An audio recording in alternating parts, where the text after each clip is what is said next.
Hello, my name's Dave, and I want to tell you about when the Lord delivered me from smoking. But you got to roll the clock back a bit before that, and you just go to AA. In AA, they have a thing called stinking thinking. Although I hadn't had a drink for a while, my head was full of stinking thinking.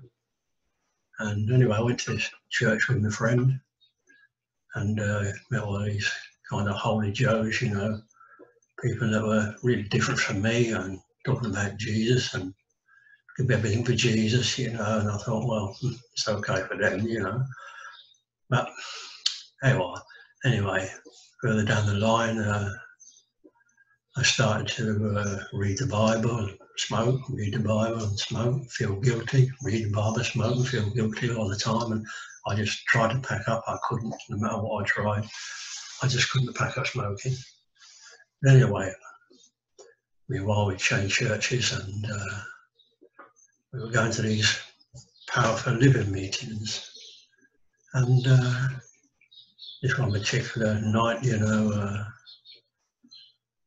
went along and I didn't have any cigarettes, so as I left the house, I went like 20 B&H on the way. I used to smoke about 60 a day in them days, But anyway, the meeting was 2 cigarettes away, 18 cigarettes still left in the packet. So, don't really remember much about the meeting, but at the end of it really, I stood up at the end of it and I just fell back on the floor, and as I fell back I heard myself hit this fella behind me right in the nose, and I thought, that's broke his nose, Lord, and he was an ex-policeman, and my old self wanted to smack many of them on the nose, but that's the old self now anyway. But anyway, I jumped up, and I knew from that day to this that I didn't have to smoke again. Jesus touched me that day. I never had an answer then really, but anyway, people were running around trying to pray for me, and I thought, leave me alone, the Lord was speaking to me.